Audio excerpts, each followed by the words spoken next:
Good afternoon. It's looking and feeling more like June today than November, if you can believe it. We're looking at conditions that are going to be quite warm, and we've been talking about breaking records. Yesterday we broke a record, and for the next few days, in fact, we could be seeing some. So we're looking specifically at Fargo and Grand Forks. Fargo on the left, today we're forecasting breaking a record at 70 degrees. Tomorrow the record high is 72. We could get there, but we might have to take a small step back in temperatures.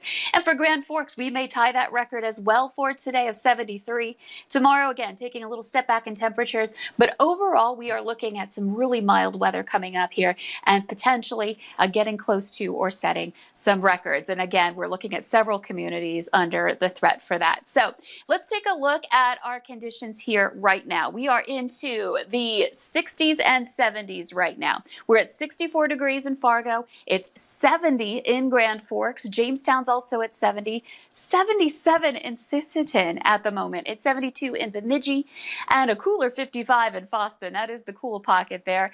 The rest of us really seeing those temperatures soar, and we still have a couple of hours yet of warming to go. The wind is out of the, on average, we'll say southwest. Some of us seeing more of a westerly wind start to kick in, and we are getting those wind speeds into the 20s to a gust to 30 in Sisseton like we forecast this morning, and we're starting to see that more and more this afternoon. That's going to be more likely in eastern North Dakota that will have some of those stronger winds. It'll be a little brisk too into Minnesota, but some of those gusts to 30 are going to be more likely east of the Red River and down towards Sisseton as well. So let's take a look at our radar and satellite map. There's no precipitation to show you at all, and I've switched to our black and white mode because we do have some clouds streaming in, but they're very high and thin clouds and tough to make out without that contrast. And you could see that over by Devil's Lake, starting to move toward Grand Forks.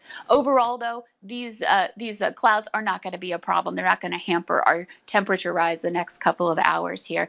But you'll notice them. That's not going to be completely blue sky for today. And that's associated with a weak front moving through that's going to just barely bring about a little bit of a temperature change tomorrow and also a bit of a wind shift as well.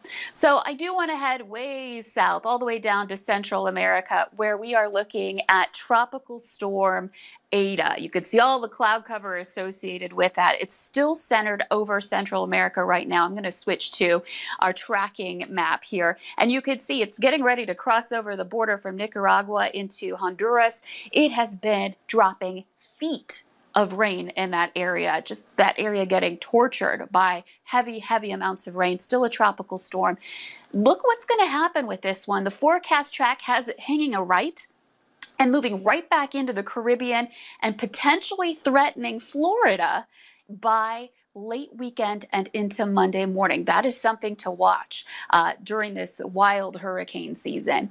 Here in the valley, much different story. We've got great weather ahead for the afternoon. We're looking on average temperatures around 70 degrees here for the afternoon. Into the evening, we might start to see those numbers slide by then, but it's a great night to be outdoors in your backyard. If you need to do some yard work, maybe just grill tonight before it gets too cold. With mostly sunny and pleasant conditions, keep in mind it might get a little breezy this afternoon out west. 7-day planner. We're going to see those temperatures remaining mild, especially warming back up on Friday into the 70s. And then this weekend, here comes those changes. Starting to see it on Saturday. Sunday, you'll really notice it. We're talking wind and the potential for some rain as well associated with the storm system that's going to be bringing about much colder air behind it for next week. We were definitely teased with this warm weather this week so far. Not complaining at all, but like you said, starting this weekend, it's going to really go down. And I guess we'll have to bring out our jackets again. Thanks again, Lisa.